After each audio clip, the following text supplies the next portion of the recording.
सज्जन पुरुष को पुत्र के मरने का दिन भी इतना दुख देने वाला नहीं होता जितना कि इन्हीं को जान रहे दिन दुख देने वाला होता, क्योंकि विद्वान पुरुष दुर्दैव से ये हुए बुरे कार्य को इतना अनिष्ट नहीं मानते जितना अपने द्वारा किए हुए बुरे कार्य को अनिष्ट मानते हैं। इसलिए विद्वानों को अपने द्वारा करने योग्य ज्ञान की कार्य अवश्य करना चाहिए। दानोपदेश, इसके अंदर 25 अधिकार है। पद्मनंदी परिशिष्टिका में 26 है, तो इसमें दानोपदेश है। ये सब बहुत सारे व्यवहार के सेट आवश्यक व्यवहार के भी बहुत सारे हैं। तो इसमें जो है जीव को गुरुदेव द्वारा किए गए बुरे कार्य उतने अनिष्ट नहीं होते। मानती की बात है, इसको एक एक दिन अपना जो मुमुक्षु के लिए तो खास है कि उसको अपने शुद्धात्मा को, अपने आप को भगवान बनाने की बात सुनने को नहीं मिले और उसका दिन सफल हो जाए, ऐसा नहीं हो सकता। उसको रोटी भाग कैसे जाए। दुनिया के सब काम बाद में, पहले अपना आई कैपिटल होता है। तो खुद को भगवान बनाने से दुनिया में कौन सा बड़ा काम है। यहाँ बातें काहे की चलती है, यहाँ जीव को परमात्मा भरने की बातें चलती है। ग्रंथ का नाम कुछ भी हो, आचार्य कोई से भी हो, जो आचार्य मोक्ष मार्ग में लगे हुए हैं वो उपदेश किस बात का देंगे। या हर जीव मोक्ष मार्ग में लगे, सुखी होने के मार्ग में लगे, क्योंकि जीव बहुत बहुत क्लेश में है। अनंतानुबंधी का क्लेश क्या होता है ये जब इसको सम्यक दर्शन होगा तब पता लगेगा इसको। अभी तो बेहोश है ना, तो उसको कितनी भी कषाय हो, यानी कैसे दुख हो, तो दुख लगता ही नहीं उसको। बेहोश है ना अभी जी, होश में आएगा सम्यक दर्शन होने पर, तब इसको पता लगेगा कि मैंने अनादिकाल कितनी मूर्खता में बिताया है। मिट गयो तिमिर मिथ्यात्व मेरो, अब उदय व्यातम भयो, मोह उर हर्ष ऐसो भयो। अभी तक नहीं हुआ था ना उर में हर्ष ऐसा। देखो मुनियों को दान मुनियों को आहार दान देना। भरत चक्रवर्ती थे, प्रतिदिन दरवाजे के वहाँ खड़े रहते थे। दान देने का परिणाम उत्पन्न होता ही है।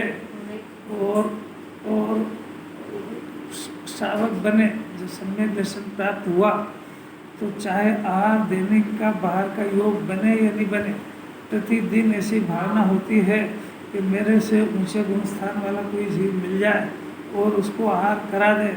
इससे ऊंचा इस विश्व में कोई काम नहीं। अपन तो बिल्कुल कभी याद भी नहीं करते, थाली लगे बैठ जाते हैं। तो कम से कम इतना अंदर में भावना हो, भावना नहीं आती। जबकि हमको स्कूल में रोज सिखा देते, पहले खाना खाने से पहले भगवान का नाम लेना। आदत पड़ गई है, आदत में आ गया। आदत में क्या आ गया आजकल, निर्धारित कर लिया ना, बाल की तो शर्त होते नहीं आजकल। नहीं वो बात नहीं है, वो आदत नहीं। माँ बाप दिन पे दिन संस्कार विहीन होते जा रहे हैं, तो बच्चों को भी कहाँ से संस्कार दें। पहले बोलते थे कि मंदिर जाओ, टीका लगा के आओ, जब भोजन मिलेगा। फिर उसको सिखाते थे रात को सोए जब भी नमोकार मंत्र बोल के सोना, सुबह उठना नमोकार मंत्र बोल के उठना, ये सब सिखाते हैं। तो आजकल ना सिखाते हैं ना बच्चे सीखना पसंद करते हैं। आजकल तो मोबाइल देख के सोएंगे, वो राक्षसों को देख के, तो सपने तो उनके ही आएंगे। तो जितने को देखता है वो सब मांसाहारी। अब वो भगवान को पंच परमेश्वर को याद करके सोए तो उनको देख के सोए। क्या करें इसका, तो जैसे जिसकी होना हो वैसे उसको संयोग और वैसी बुद्धि आती है। दूसरा का छोड़ दो, ये अपने को संभालना हो संभाल लो, अपना लोटा छानना हो छान लो, पूरे को छानने की जरूरत नहीं है, वो नहीं छनता कभी भी। अपने को आहार करते समय आहार करने का परिणाम पाप भाव नंबर 1, और यह आहार संज्ञा ये अभी मुनिराज को भी बाकी है, और मुनिराज के उद्दिष्ट आहार का त्याग होता है। अपने को ऐसी भावना भाना चाहिए, कोई मिले या नहीं मिले ये बात नहीं, अपने को ये भावना भाना चाहिए कि अपने से उच्च गुण स्थान वाले या कोई साधर्म भी हो, सम्यक दृष्टि को उत्तम मध्यम जघन्य पात्र में लिया है। सम्यक दृष्टि को जघन्य में लिया, बाकी को तो कुपात्र अपात्र कह दिया है, मिथ्या दृष्टि को तो। पर साधर्मी भी मिलते नहीं तो क्या करें, भावना तो भाई सकता है ना कि कोई जिनवाणी के जानकार तत्व उपदेशक जो आचार्यों के ग्रंथों के रहस्यों को समझते हों, वो भी अपने घर में आए और ये भोजन अपने निमित्त से ले। 10 लक्षण में भोजन कराने वालों की लाइन तो लगी रहती मालूम कि वो जो विद्वान हैं जो भी आते हैं वो भोजन गृहस्थ का करते हैं और दिन भर तत्व उपदेश देते हैं, तो उससे उसके भोजन का सदुपयोग होता है। तो कौन समझे इस बात को, इतने रहस्यों को जाने, यहाँ कुछ संगोष्ठी में बैठे तो इतनी बुद्धि आए उसको कि अपने द्वारा किए गए भोजन का सदुपयोग इसमें होगा कि तत्व विचार में लगे, दूसरों को भी तत्व की प्रेरणा दे। तो कितना अच्छा हो कि आज मुनिराज क्या कोई आ जाए और पड़गान करे। प्रतिदिन भरत चक्रवर्ती दरवाजे पे खड़े रहते थे कि कोई मुनिराज निकले, वहाँ निमंत्रण नहीं होते कि अहो भाग्य हमारा हो तो मुनिराज इधर से निकले और हम उनको पड़गान करा दें। तो इतना बढ़िया तो दृष्टान गन्ने का रस कोई बनाया थोड़ी था, तो खुद पी रहे थे और हो गया। कैसा क्या परिणाम अभी ये बताते थे, क्या करें, ये अभी त्याग की बात ये भी आ रही। ऐसे भावना तो भाव कब अपन निराहारी बने और कब ये आहार संज्ञा जब तक अपने को है तब तक ये आहार संज्ञा जिनको है ऐसे धर्मात्मा लोग मिल जाए और उनके साथ भोजन करें, ऐसा भाव होना ही बहुत मुश्किल है। कोई सीखे सुने तो करे भी सही। पहले तो ये भाव नकली होता है, नकली माने बोलने पढ़ने से सीखने से होता है, उसके बाद परिणाम सहज होता है, होना चाहिए। पंच परमेश्वर को स्मरण कर। देखो अपना तो बहुत बढ़िया श्लोक चारित्र की गाथा यहाँ से शुरू हो गई थोड़ी सी। जिनका तेज राग द्वेष रूपी विभाव से रहित हो गया है और जो सदा अपने चेतन चमत्कार मात्र स्वभाव को स्पर्श करते हैं उनको ज्ञानी कहते हैं। कैसी परिभाषा है, जिनका तेज माने जिसका सम्यक ज्ञान राग द्वेष रूपी विभाव से रहित हो गया है। राग और द्वेष इससे पहले मिथ्या दर्शन का त्याग होता है, मिथ्या दर्शन का त्याग होने के बाद ही राग द्वेष का त्याग होता है। तो मिथ्या दर्शन का त्याग हुए बगैर राग द्वेष का त्याग होते ही नहीं है। राग द्वेष का त्याग में राग द्वेष की जाति बदलती है। राग द्वेष का त्याग तो अरहंत भगवान को होता है। कुछ समझ में आ रहा, ये चाहे कि मेरे अभी राग द्वेष नहीं होना चाहिए तो नहीं होगा। राग द्वेष की जाति बदलेगी, अनंतानुबंधी का नहीं होगा, इतना होएगा, राग द्वेष तो बाकी रहेगा। मिथ्यात्व पहले जाएगा तब ही अनंतानुबंधी का जाएगा, ऐसा नियम है। जिसके मिथ्या दर्शन नहीं गया है तो चारित्र में भले ही संचलन कषाय हो पर उसकी जाति अनंतानुबंधी की रहेगी। द्रव्यलिंगी मुनिराज, अपन भी द्रव्यलिंगी बन चुके अनंत बार, और द्रव्यलिंगी बोलते से उधर नहीं जाना चाहिए।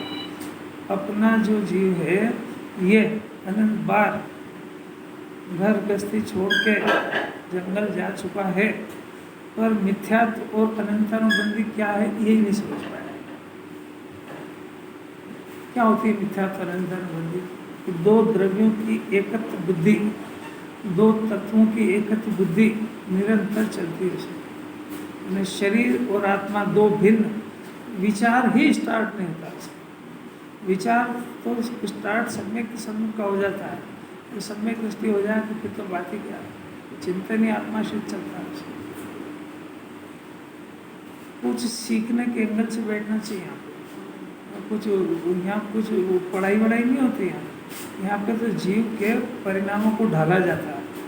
वो ढाला जाता है तो इसको अपना परिणाम चेक भी करना चाहिए कि कुछ परिणामों में परिवर्तन आता भी है कि खाली सुनने का कोरम पूरा करके जाते हैं। जैसे संस्कार है, मंदिर में गए, पूजा करी, द्रव्य चढ़ाया, घर चले गए, तो लेके क्या गया वहाँ से?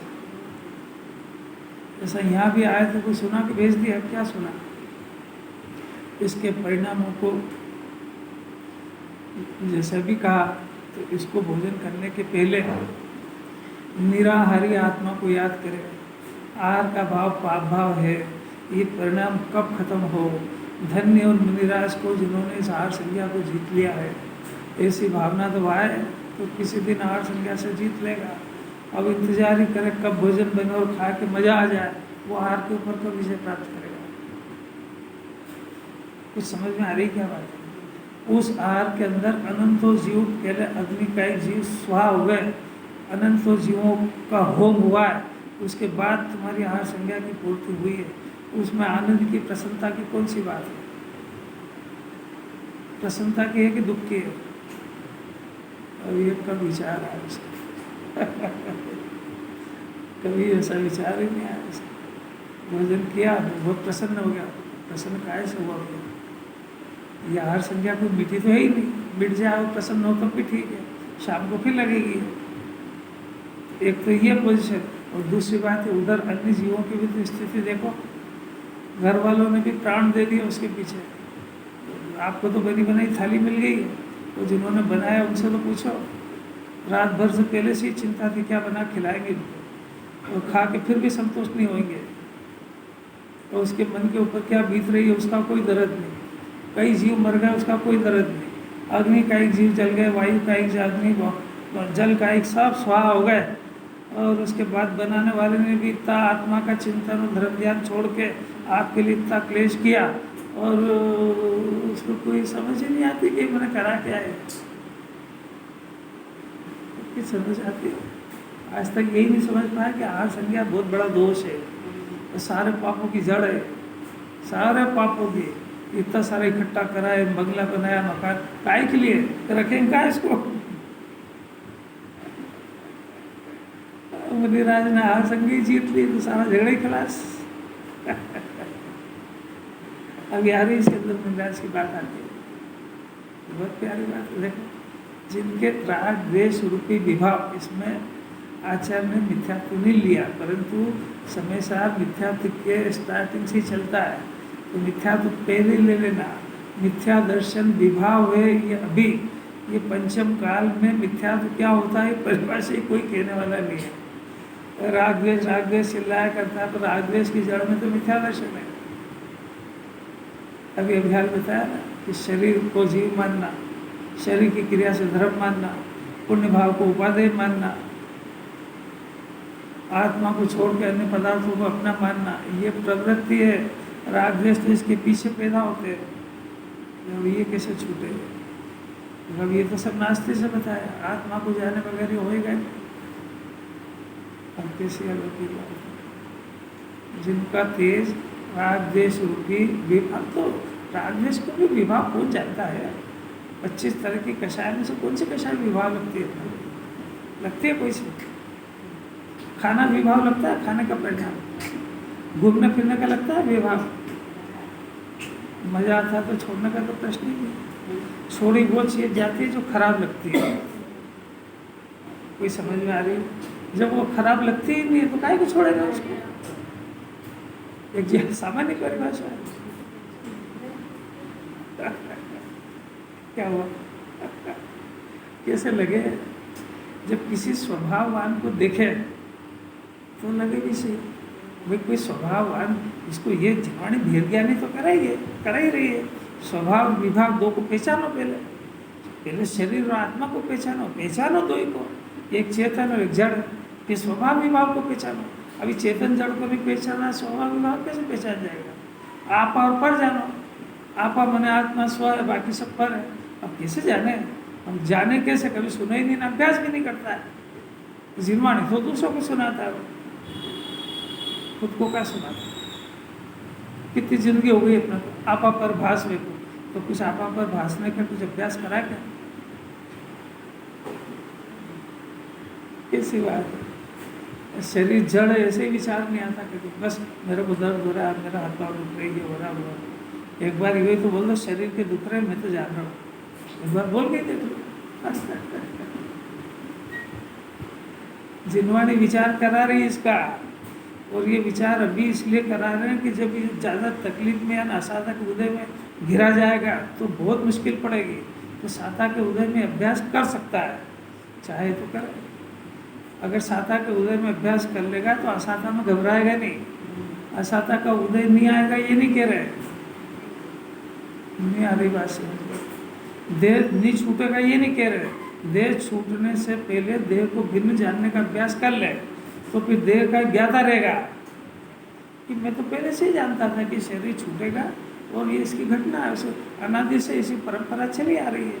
और छूटने से मेरा इसलिए नहीं बिगड़ता कि मेरा है ही नहीं, ये तो पहले ही नहीं सुनता था। कितनी शांति होगी उस समय। और नहीं तो कैसा घबराएगा?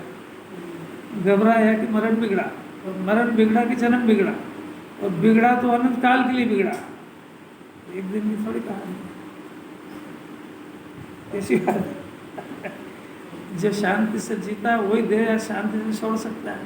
जिसको जीना याद नहीं वो मरेगा क्या? वो तो मरा मरा ही। जो मरे की चिंता करता है वो जिंदा है कि मुर्दा है? नहीं, मैंने वो क्या बोला समझ में आया? जो 24 घंटे मरे मुर्दे की चिंता करता है वो जिंदा है कि मुर्दा है? पंडित जी को समझ में आया क्या बोला? जिंदा है। जिंदा मुर्दे की चिंता करेगा? मैं पूछ रहा हूँ चिंता किसकी करता है? तो मरा ही कि जिंदा है? अरे तो मरे की चिंता करने वाला जिंदा है कि मरा? वो अपने को मरे ही मान रहा है, तो मरा ही हुआ है, काय का जिंदा है? एक समय भी जिंदा रह के जीव नहीं जिया, एक समय भी नहीं जिया। हर समय में मर जाऊंगा तो अरे मरा ही। देखो, एक तो ये बात हुई, यानी ये सब में ज्ञान पैदा हो गया, मिथ्यात्व से रहित हो गया और आग्रह से रहित हो गया। ऐसा जिनका तेज यानी ऐसा ज्ञान पैदा हो गया। ये ज्ञान अनादि से नहीं हुआ है। ये ज्ञान मिथ्यात्व यानी मिथ्यात्व का विषय, मिथ्यात्व का विषय यानी शरीर संयोग आदि, ये ज्ञान उनके वश में हो गया। समझ में आया? उन्होंने वश में नहीं किया, ये खुद अपने को भूल के और उनके वश में हो गया।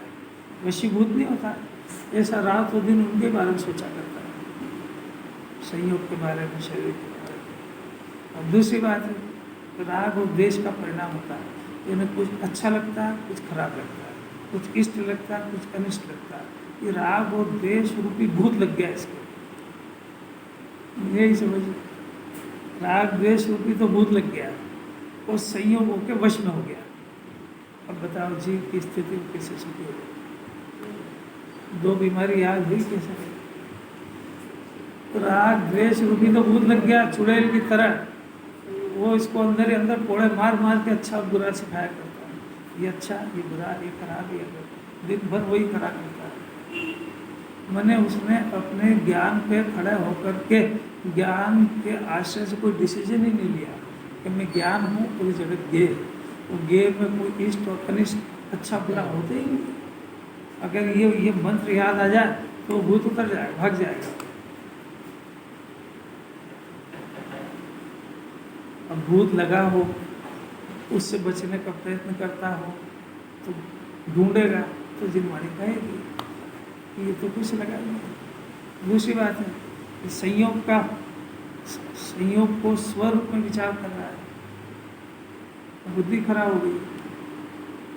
अभी कौन कहे ये मिथ्यात्व है, ये मिथ्यात्व के वश में हो गया। दर्शन मोहिनी कर्म के वश में है जीव, उसने कराया नहीं है। ये दर्शन मोहिनी दर्शन शब्द हटा दो। जीव मोह की गिरफ्त में है, जीव को मोह रूपी राक्षस ने बस में कर रखा है। मोह क्या है कि ये मेरा है। अब ये कैसे उतरेगा कि शुद्ध आत्मा मेरा है जगत में और कोई नहीं मेरा है, ये मोह उतर जाएगा। सर्प मोह रूपी सर्प वश में हो जाएगा, सब जहर निकाल देगी। मोह रूपी नशा उतरा कि जीव के सुख के दिन आए, और मोह की विरस में तो हर समय काटेगा, शांति तड़फड़ाएगा मछली की तरह। संयोगों को अपना मानने वाला उसका क्लेश वो जानता और केवल जानते हैं। वो तो बेहोश है, इसलिए उसको पता नहीं है कि पर द्रव्य को अपना मानने के कारण कितना दुखी है। ये तो थोड़ा जिनवाणी सुन रहा है, इस जीव का मोह थोड़ा मंद पड़ गया है, थोड़ा थोड़ा इसका ज्ञान जागृत होने लगा है, तो ये एकदम से मोह के वश होकर के तत्काल ढीला छोड़ देता है उसको, थोड़ी बहुत देर बाद ढीला छोड़ देता है, तो इसका दुख थोड़ा सा कम और बंद पड़ जाता है। बाकी दुनिया को देखो जरा, रोना ही उसका ये है, इसमें ये हो गया, उसमें वो हो गया, बच्चे का हो गया, न पोते का हो गया, न घर का हो गया, न क्या बताया, न इतना दुख है, न शरीर में रोए जाए बस। तो उसके पास तो 5 मिनट में दिमाग खराब हो जाए। जिनवाणी सुनने वाला तो बैठ ही नहीं सकता उसके पास, क्या सुने उसकी झूठी बातें। नहीं, आपको कोई मिलता है कि नहीं मिलता ऐसे जगत में? नहीं मिलता। पंकज जी भी इतना है कि उनको कोई मिले जाए ही नहीं किसी यहाँ, तो क्या मिले। देखो तो सही, जरा आँख खोल, ऐसा तड़प रहे जीव बुरी तरह से तड़प रहे हैं, दुख भी नहीं जानते, दुख का कारण भी नहीं जानते, दुख भी नहीं जानते, दुख का कारण भी नहीं जानते हैं, सुख भी नहीं जानते हैं, सुखी होने की विधि भी नहीं जानते हैं। वो जो सुखियों की दुनिया के सम्राट है ऐसे जिनेन परमात्मा, उनके पास बैठने का समय ही नहीं है उसको। 2 मिनट में चावल फेंक के आ जाता है। बताओ ये दिन के सुख के इस जीव के सुख के दिन कब आएंगे? नहीं आ रही समझ। और उनकी बातें सुनने वाला तो सम्राट होने वाला होता है। अनंत काल में जिसका दाव पका है उसको जिनवाणी सुनने को मिलती है और उसको पसंद आती है। अहो ये तो मेरी बात है, ये कैसे जिनेन परमात्मा, ये मेरे को सुखी बनाना चाहते हैं। मैं खुद भी तो सुखी होना चाहता हूँ, और ये भी मेरे से कह रहे हैं कि हम तेरे को सुखी होने की विधि बताएंगे। और इनकी शरण में आके अनंत जीव सुखी हो चुके हैं, अब मेरा नंबर लग गया है, तो प्रसन्न होएगा कि छोड़ छोड़ के भग जाएगा? क्या कह रहे हो? तो देखो 2 बातें हो गई। तेज मिथ्यात्व और कषाय को जिन्होंने जीत लिया है, ऐसा तो सम्यक ज्ञान हो गया। अब वो सम्यक ज्ञान क्या करता है कि वो सदा ही अपने चेतन चमत्कार मात्र ऐसे त्रिकाली आत्मा को, स्वभाव को स्पर्श करता है, यानी आत्मा का आनंद भोगता है। देखा इसमें लिखा है, देखो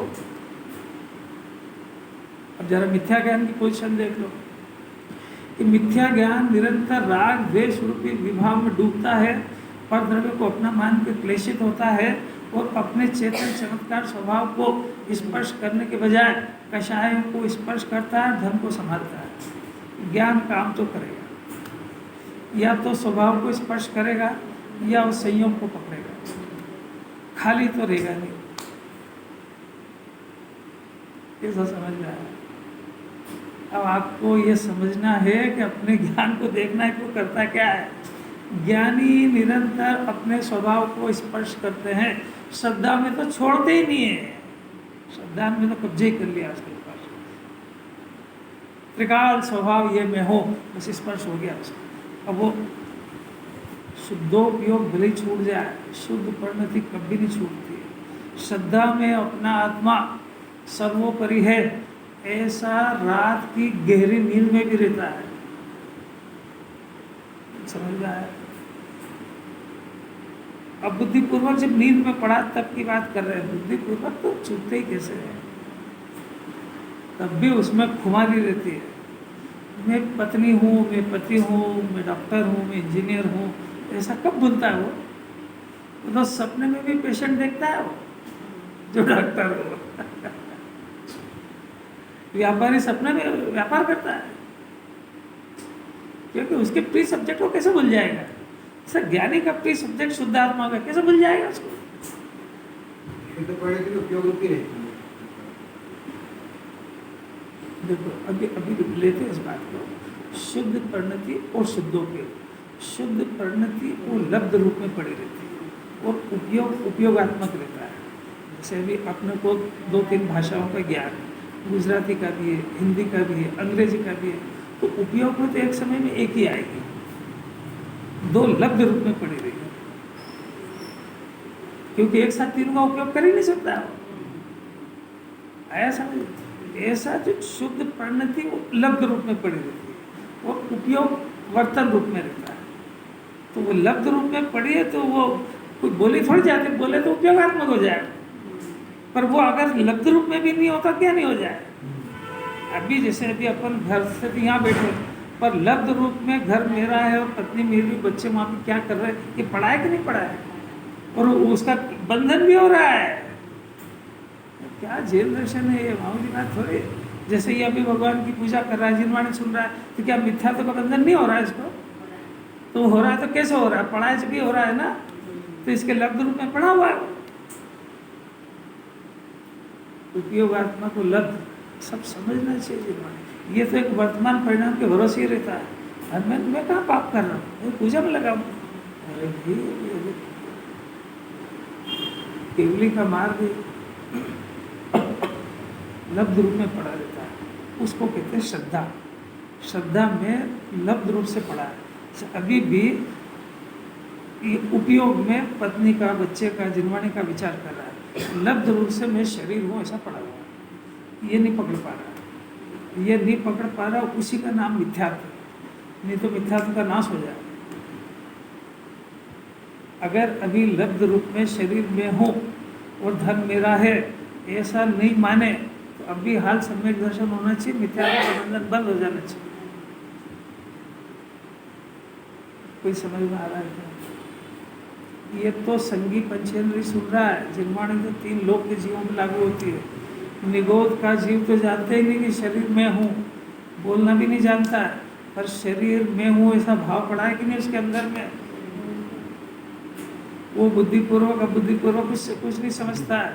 70 कोड़ा कोड़ी का बंधन उसके भी हो रहा है। बहुत अच्छी, बहुत प्यारी बात है। सुनो जरा, जिनवाणी किस बात की सर्जरी कर रही है तो सुनो बारीकी से। चैतन्य चमत्कार मात्र स्वभाव, चेतन चमत्कार मात्र स्वभाव अंदर पता न लगे। मेरे अंदर चेतन चमत्कार मात्र एक ऐसी चमत्कारिक वस्तु मेरे अंदर में है जिसको आत्मा कहते हैं। और जो वर्तमान का ज्ञान है, अगर ये ज्ञान उस आत्मा को स्पर्श करे तो ये ज्ञान की जाति बदल जाती है। ये ज्ञान केवल ज्ञान की जाति का हो जाता है। अगर ये मेरे अंदर का श्रद्धा गुण उसको स्पर्श कर ले, यानी श्रद्धा गुण उसको स्वीकार कर ले, तो उस वृत्ति का नाम ही सम्यक दर्शन हो जाता है। 3 लोक का सर्वोत्तम रत्न उसको मिल जाता है, जिसका नाम है रत्नत्रय। और जो चारित्र की पर्याय, ऐसे चमत्कारी पदार्थ, ऐसे शुद्धात्मा को स्वीकार करे, स्पर्श करे, तो उसमें अतीन्द्रिय आनंद की बरसात शुरू हो जाती है। उसके बगैर ये जीव प्यासा रहेगा। सम्यक दर्शन ज्ञान चारित्र के अमृत को पिए बगैर कोई भी जीव आज तक अजर अमर नहीं हुआ है, वो सुखी भी नहीं हुआ है। अजर अमर होते हुए भी मरने की चिंता में डूबा हुआ है। अमृत का सागर होते हुए पानी की प्यास में मर गया है। आनंद का नाथ होते हुए भी भीख मांग रहा है जगह जगह। इसी बात है। चेतन में चमत्कार मात्र लिखा है, खाली ज्ञानी है।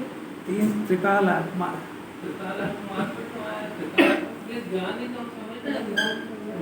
त्रिकाल आत्मा है और एक इसका वर्तमान का ज्ञान व्यक्त ज्ञान है। तो वर्तमान व्यक्त ज्ञान की मूर्खता भी बता रहे हैं, और वर्तमान ज्ञान मूर्खता छोड़ के और ये चेतन चमत्कार मात्र को स्पर्श कर ले तो क्या समझदार हो जाएगा, ये भी बता रहे। दोनों चीजें आप सुनो जब तो ध्यान से समझ में आए। चेतन चमत्कार मात्र त्रिकाली आत्मा मौजूद है, हाजरा हजूर।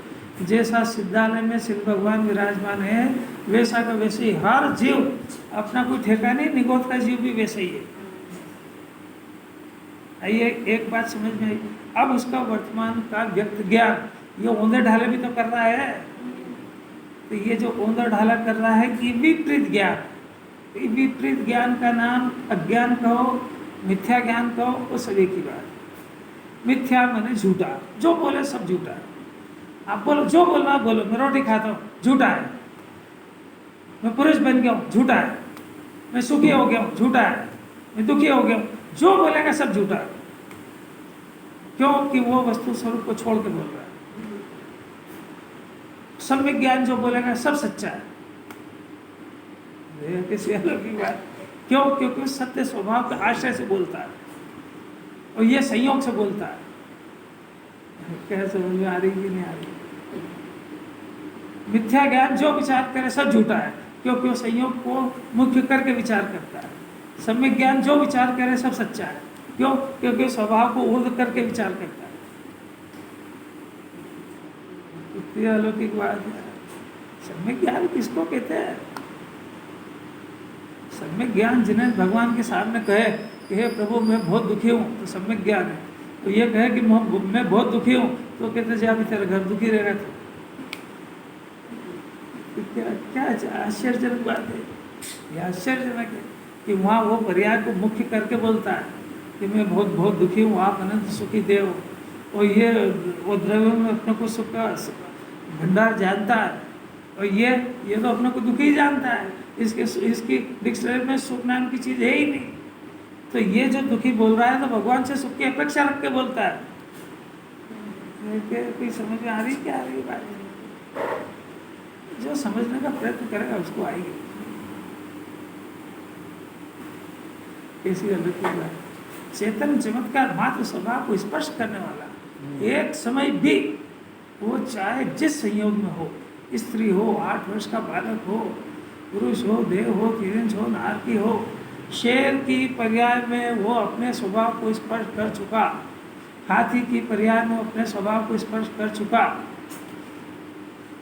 यहाँ मनुष्य पर्याय में वो ये काम नहीं कर पा रहा है तो तिरंज जैसा है। अभी मौका है अभी।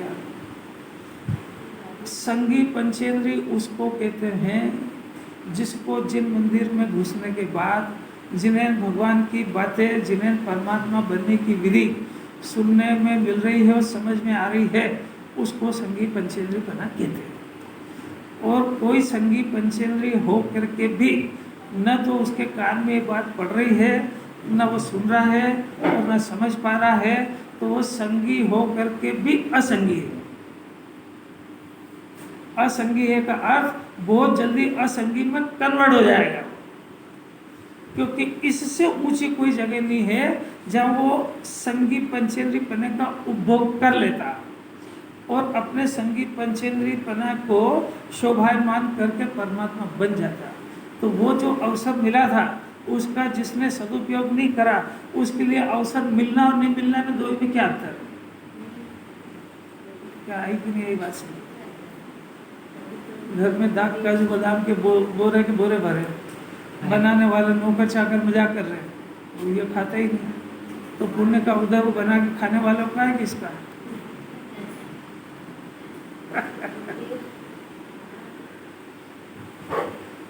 संगी पंचेंद्री पना किसका? जो उपभोग करे उसका। धर्म किसका? जो भोग करे उसका। जैन धर्म किसका? जो अपने को परमात्मा बना ले उसका।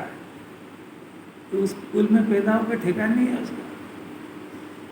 अभी तो जिन्हें परमात्मा की वाणी के अनुसार बोलना नहीं आता, बोलना विचार तो क्या पैदा हुए। जिन्हें भगवान ने कब कहा कि 28 मूल गुण धर्म है, धर्म का कारण है, शरीर की क्रिया से धर्म होता है। कोई अलौकिक बात है, कोई सुनता भी है, समझता भी है। जिनवाणी उसको द्रव्यजैनी भी नहीं कह रही है। अब ये सारी समाज की दुनिया अंधी है। ऐसा हो गया, ऐसा हो गया, तो क्या हो गया देख तो सही। तो जिन्हें भगवान से उल्टा बोल रहा है,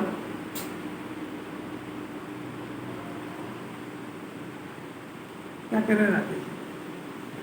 ये तो यहाँ सुनेगा ना, इसकी बुद्धि थोड़ी खुलेगी, तो इसको थोड़ा, नहीं तो बुद्धि तो बंद है। उसको पता ही नहीं है। अरे क्या हमसे तो अच्छे हैं, तेरे से कैसे अच्छे हैं? तू तो सम्यक का पुरुषार्थ कर रहा है, वो तो मिथ्यात्व का कर रहे हैं। तो आत्मा से तोलना सीख उनको। समझ में आ रहा है नहीं आ रहा है? हमसे तो अच्छे हैं, काय में अच्छे हैं। तू जैन कुल में पैदा हुआ है, मिथ्यात्व को गलाने का, सम्यक को प्राप्त करने का पुरुषार्थ कर रहा है, और वो मिथ्या दर्शन का पुरुषार्थ कर रहा है। काय में अच्छे है कि बाहर का त्याग करा, वो तो जीव का है ही नहीं, वो तो पाप के उदय से वैसे ही नहीं मिलता है। अब बताओ कैसे अच्छे? किसी से कहना मत हो, समझना हो तो समझ जाना बस। तेरे को क्या मालूम भोला भंडारी है, जिन्हें भगवान का नाम लेके तू ठगा रहा है। जिन्हें भगवान का नाम मिले तो जाए कौन उनके पास? निगोद का कारण कहा उस अष्टपाउड़ में कि जिन लिंग है ये, तो जिन लिंग का वेश धारण करके सामान्य भोले जीव ठगा रहा है इसके अंदर, वो तो बेचारे भोले, उनको पता नहीं है, शास्त्र स्वाध्याय करते नहीं है, सत्संग में बैठते नहीं है, इसलिए उनको पता नहीं है, तो ठगाया जा रहा है। किसी को कहने की बात नहीं, अपने को समझने की बात है कि आपके पास बुद्धि हो तो समझ जाना थोड़ा सा, वेश के नाम से ठगाना नहीं। निंदा कर रहे हैं इसमें, किसको लगती है निंदा? तो बोलते हैं कि ये लोग ठगा रहे हैं। अपने को क्या करना है? उनको कहना था कि ठगा रहे हैं। अपनी बुद्धि नहीं है अपने पास, अपना आत्मविश्वास नहीं है अपने पास, अपने को कुंकुंदाचार के इतने वचन सुने, इनका भरोसा नहीं है अपने को। दुनिया तो कुछ भी कहेगी। अरे ये तो इतना दृढ़ श्रद्धा नहीं होता है कि महावीर भगवान आएंगे नहीं कभी हो, महावीर भगवान उतर के आ जाए और क्या तूने अभी तक जो सुना है ना, मैं महावीर असली, तूने सुना सब झूठा है, कि आप नहीं हो सकते हो, मैंने जो सुना परम सत्य है। एक शाइक तक ले जाएंगे ये भी, इतनी दृढ़ता ही नहीं हो तो क्या करेगा वो? क्या गजब है। शारीरिक का दोष हिनवानी कह रही है कि दवा से ठीक नहीं होता है, दवा लेने का परिणाम अलग है, नहीं होता है फिर भी अलग है, पर इसमें शब्दार्थ में धोखा नहीं होएगा। हिनवानी कोई सत्य सुनाने वाले नहीं मिलते।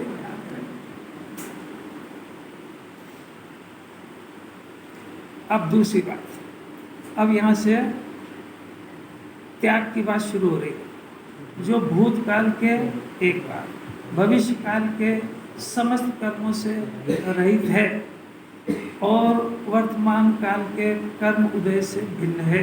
ये महामंत्र है, भिन्न है ऐसे ज्ञानी।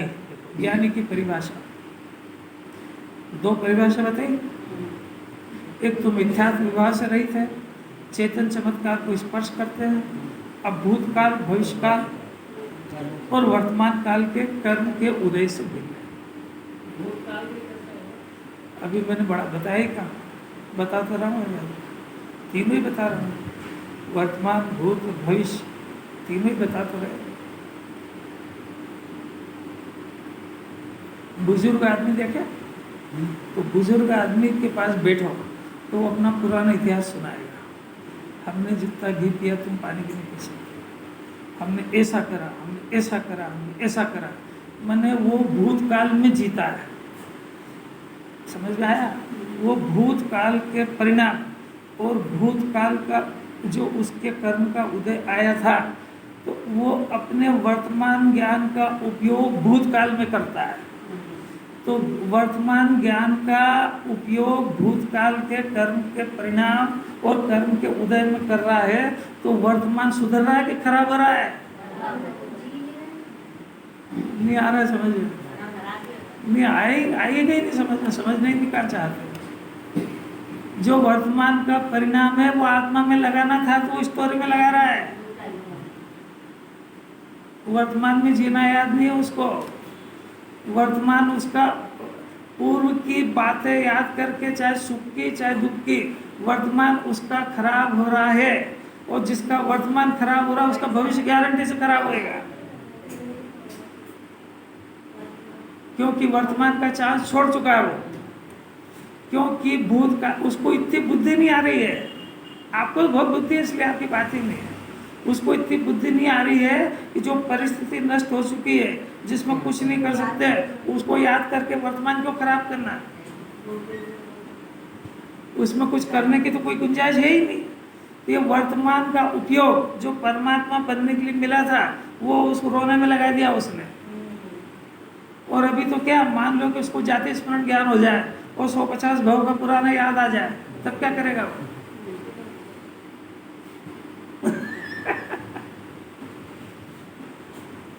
कुछ समझ में आया?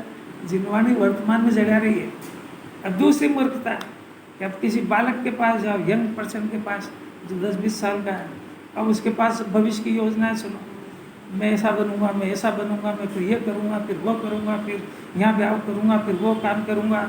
जो पर्याय अभी उत्पन्न ही नहीं हुई, जो संयोग अभी उसके पास आए ही नहीं, उस भविष्य के कल्पना के अंदर जीता है, तो ये भविष्य की कल्पना में वर्तमान खराब करने वाले का भविष्य कैसा होगा, ये आप अपनी बुद्धि से बताओ सोच के।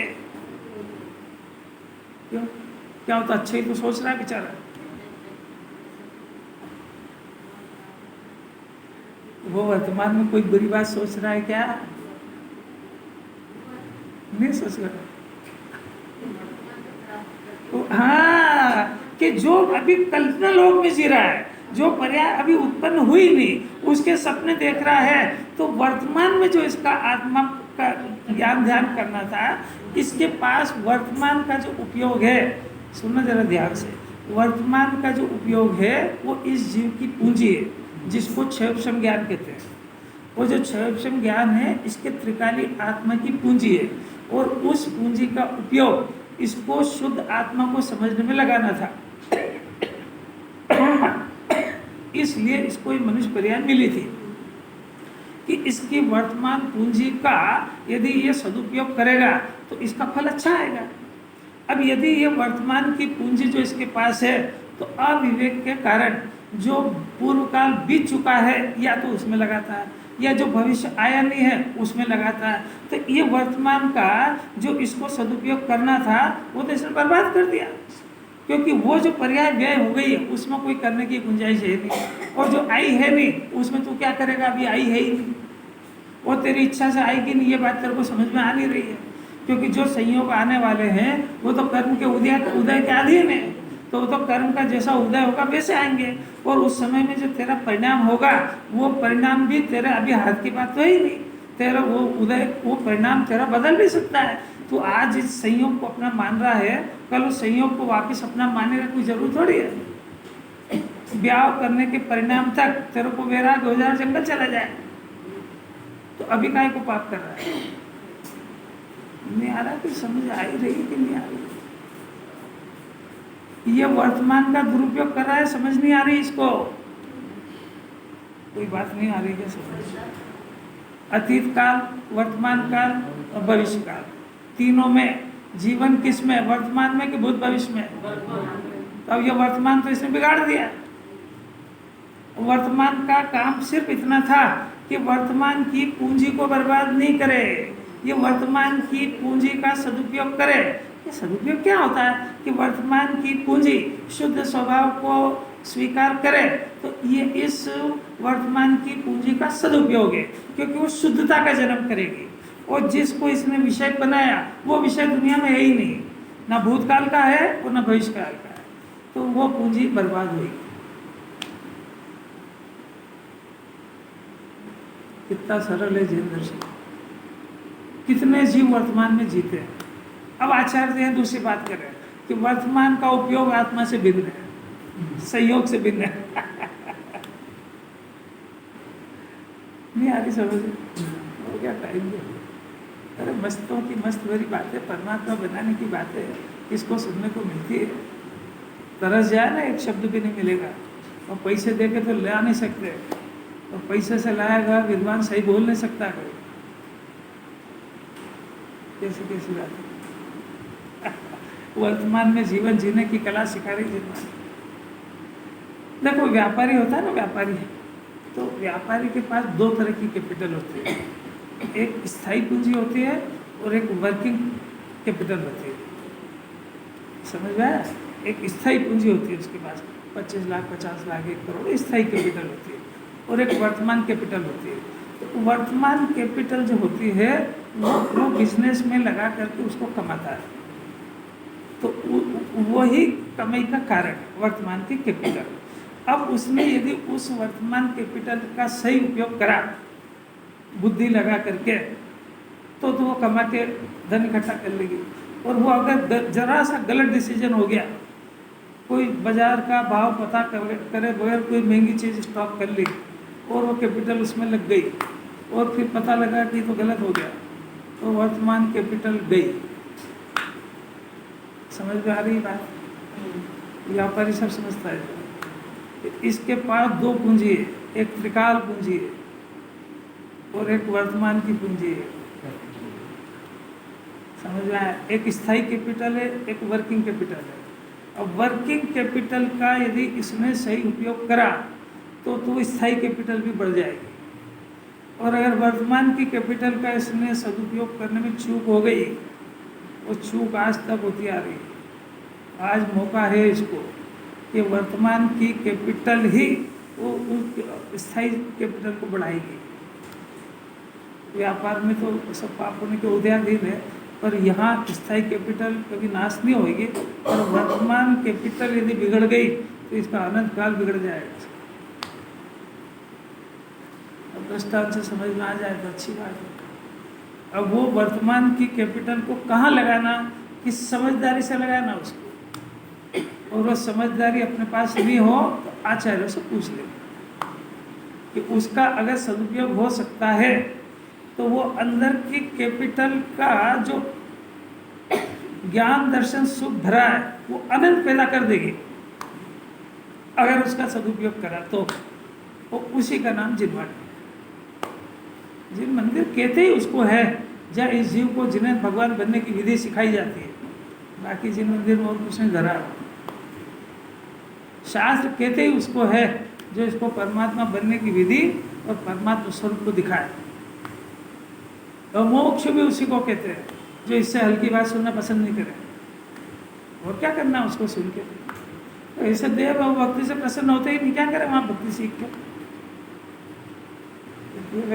वो उस भक्ति से जो लायकात पैदा होना थी वो हो गई, अब अपना काम क्यों नहीं करता है? तो प्राइमरी शिष्य को समझाया जाता था कि भक्ति करो लायकात पैदा होगी। अब तेरे अंदर तो हो गई ना, यही करता रहेगा। के साथ तो भक्ति का निषेध कर रहे थे, तू मूर्ख है, तूने सुना नहीं। किसने करा भक्ति का निषेध? पूजा का निषेध किसने करा? पात्रता पैदा करना थी, वो हो गई। अब उसके बाद वही करता रहेगा कि कुछ आगे भी करेगा? अरे समझते ही नहीं। पूजा भक्ति तो इसलिए कराई थी कि तेरे को इस देव के अलावा कोई दूसरा देव पसंद नहीं आया, और तेरे वो सॉफ्ट हो जाएगा तो इस भक्ति और इसके अंदर भी तेरे को परमात्मा बनने की विधि सिखाएंगे। बस खत्म हो गई वो बात, तो वो कर ली। अब वो 1 घंटा 2 घंटा 3 घंटा और करता रहे 10 घंटा। अब तो तेरी जो शक्ति है वो तो तूने सारी उसमें खत्म कर दी 3 घंटे में। अब उसमें 1 घंटा करके 2 घंटा रिजर्व रख के वो ये काम कर लेता। और अगर ये काम नहीं करा तो नियम से वो पूजा करके पाप में जाएगा। फिर आकुलता तो वहीं से शुरू हो जाएगी। भोजन का समय हो गया, टाइम हो गया, बंद करो, क्योंकि उसमें वही नहीं कहा।